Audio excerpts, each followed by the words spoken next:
Ooh-wee. It's been a day. It's been a Monday for sure. I don't know about you guys.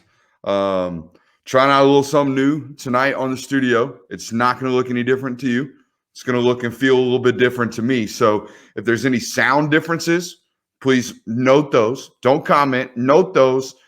Write notes, notes, and get back to me later. If you see me looking over there too much, it's because I got my monitor here. I got my TV over there. Used to be, this was my monitor, and my TV was behind it. So things might look just a little bit different tonight. They're definitely going to sound a little bit different. I can already feel that as we go. Obviously, you're coming for the Missouri offensive breakdown. It is Monday, but of course, I've got an opening rant for you, and we're going to hit on some of these recruits that we got to get before early National Signing Day arrives, not arises, before it arrives. So we got to hit those as well tonight. Really looking forward to tonight's show, and really looking forward to tonight's open. Just to let you guys know, I've got not one but two notebooks tonight. Brooks is dangerous with one. He's mediocre with zero. Let's find out what the heck happens when he got two books or notebooks up in this joint. So the open tonight, rather, we'll get to the offense in a minute. The open tonight, rather, is about JT Daniels, right? Everybody wants to talk about whether or not he's, ready to go into the NFL draft, or whether or not he's got enough of a sample size to go into the NFL draft. And we're here to debunk. We are here to debunk some theories about JT Daniels and what his draft stock may ultimately end up looking like, as well as what the history of the NFL draft tells us about people like JT Daniels and about what his draft stock may or may not be come this April or whenever the NFL draft rolls around and the NFL Combine and all that good stuff. You ready? Let's get right into it. So here's the deal. Everybody wants to talk about JT Daniels, the sample size as a quarterback. He needs more tape, right? He needs more tape. The NFL evaluators, they got to have more tape. More tape, Brooks. You're the tape guy. You should know all about this. He needs more tape. Give me as much tape as humanly possible. Not exactly the case. And this case, if it is a case, isn't being applied to everybody. Let me walk you through it. So let's take Trevor Lawrence out of the equation. He's been starting since his freshman year. He's got plenty of game tape. Matter of fact, he probably didn't even need to play this year. I think he already had 29 or so odd starts heading into this year. Played 15 games as a freshman, and I think they might have lost a playoff game at some point in there, 14, 15 games. He's got a rather large sample size, correct? So let's take him out of the equation. Here's the list of quarterbacks according to Pro Football Network on their latest mock draft, latest player rankings. You ready? Trevor Lawrence, Justin Fields, Zach Wilson, Trey Lance, Kyle Trask, Mac Jones, and Jamie Newman all the way down there at 7. We're not even going to address Newman tonight because I know it's a pretty big eyesore and a pretty big sore topic for Georgia fans. So let's just take those guys, right? Let's take Lawrence out. Let's take Newman out. We got Fields, Wilson, Lance, Trask, and Jones, right? We got 5 quarterbacks worth of a sample size to compare to Georgia's illustrious quarterback, JT Daniels. So Justin Fields has got a really large sample size, right? Wrong. 15 starts, 70% completion percentage, 60 touchdowns to just 6 interceptions, and he added another 15 touchdowns on the ground. We know he's a rushing threat. So a rather decent sample size on Justin Fields. Zach Wilson, he's the elder statesman of the bunch. He's got 27 starts, 67% completion percentage, 52 touchdowns to 15 interceptions. So touchdown interception ratio a little bit higher than that of Fields. How about Trey Lance, right? The North Dakota State product. Everybody's talking about Trey Lance preseason. Daniel Jeremiah was saying he had better tape than even Trevor Lawrence and Justin Fields. He's got to have a large sample size, right? Wrong. 16 starts in his college career. Projected to be the number 3 quarterback off the board by most people on their NFL mock drafts.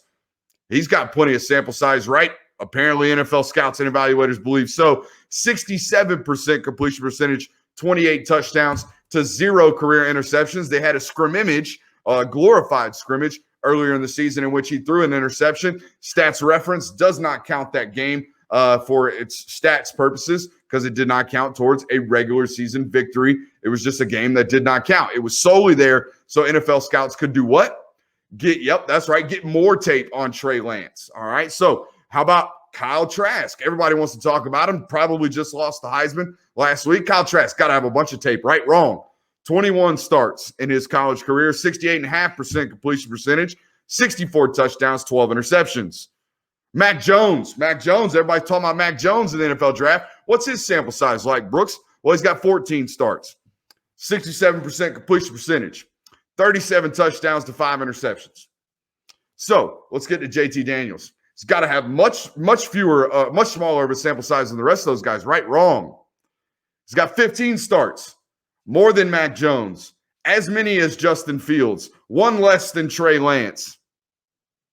62% completion percentage, 24 touchdowns to 12 interceptions. But in the last 3 games as a redshirt sophomore, 66.7% completion percentage, 9 touchdowns to 1 interception. So the sample size, plenty big enough for JT Daniels, correct? You would be right. Absolutely 100% correct. Let's go into some of the categories that you would measure some of these quarterbacks up, towards and try to evaluate what they might translate to on the next level. How about arm talent?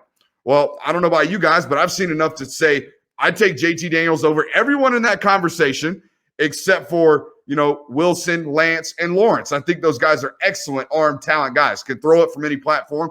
I've got my questions about Justin Fields.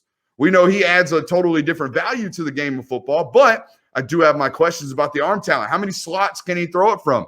I don't know yet. We're going to have to figure that out as we evaluate him further. How about frame? I would take him on par with any of these guys in terms of a frame discussion. 6'3", 225 pounds. I'd take him anywhere in that conversation.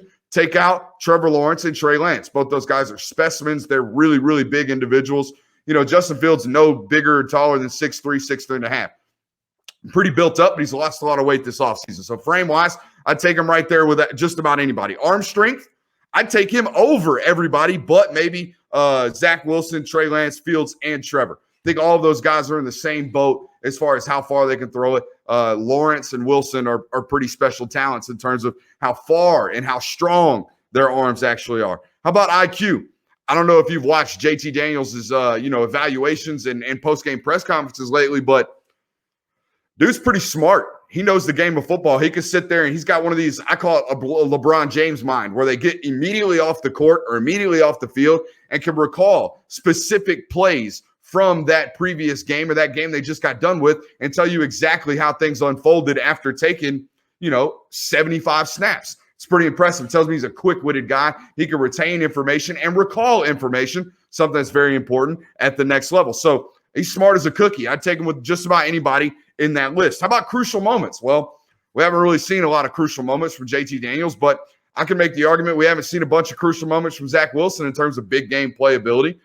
We haven't really seen it from Trey Lance, North Dakota State. I know he's won a national title, but D1AA, right? FCS, right? Mac Jones, we'll get to find out about this moving forward. Kyle Trask, same thing. We'll get to find out about those moving forward. So it's pretty on par with everybody else. How about a pure raw talent and ceiling perspective? He's on par with everybody. And I would take him over Kyle Trask and Mac Jones. I think his ceiling is higher than those two individuals. So at this point, I've laid out the full argument. Why shouldn't he leave the University of Georgia? Why shouldn't he enter the NFL draft? I've got some history for you, okay? In 2020, 4 quarterbacks were drafted in round 1 in the second round. In 2019, 3 quarterbacks were drafted in round 1 quarterback was drafted in the second round. In 2018, 5 quarterbacks were drafted in the first round. In 2017, 3 quarterbacks in the first round, 1 in the second. The same thing in 2016, 3 quarterbacks in round 1, just 1 in the second. That's 18 quarterbacks drafted in the first round over the last 5 years of the NFL draft, 4 in round 2. So basically what I'm telling you is, and basically what history is telling you is, if you're one of 4, if you're one of the top 4, you have a really, really high chance of getting drafted in the top 45 picks. Top 45 picks. So where do you rank him? Where does he think he is in that top 4? That would be my question. And I think that's the question we all have to answer. Over these next few games, that's what you have to answer. Is he better than Trevor Lawrence? No, nobody's going to tell you that. The film doesn't say it. The evaluation standpoint doesn't say it. Trevor Lawrence is number 2. Is he better than Justin Fields? Probably not at this point. The higher ceiling is Justin Fields. Evaluators like him a little bit more. Now we get into the discussion of where does he really land? think a lot of people learned a lot about Zach Wilson last week against Coastal Carolina. I really do. He can throw it a country mile. We know that. But what else can he do? JT Daniels has reignited an entire offense in the SEC, and he's lighting it up. So at this point, what are we thinking? And as the commenters are saying right now, he's younger than all of these individuals, every single one of them. So that increases his ceiling. So again, who are you to tell JT Daniels that he needs to come back? Who am I to tell JT Daniels that he needs to come back? The sample size is plenty large enough. It's no smaller than most of these guys on this list. The talent's there. The stats maybe aren't. That's about the only thing. The completion percentage is a little bit wonky compared to the rest of these guys, but that's because, he was 58% as a freshman, an 18-year-old freshman at that, out there at USC. So if an NFL evaluator tells him he's the third quarterback on the board, there's no reason for him to come back to the University of Georgia. I'm sorry. I know you want a chance at a national title next year, but that's not the point. The point for this kid to come to Georgia was to enhance his draft stock and get back into the limelight of being a future first-round draft pick. I think he's done that, and he's close to doing that, and he's got, one game left to do so, the bowl game, and it should be against a pretty decent opponent.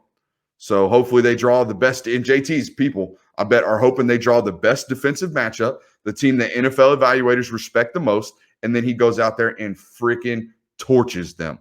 And at that point, we can reevaluate these things within yet another game and another evaluation point on the tape.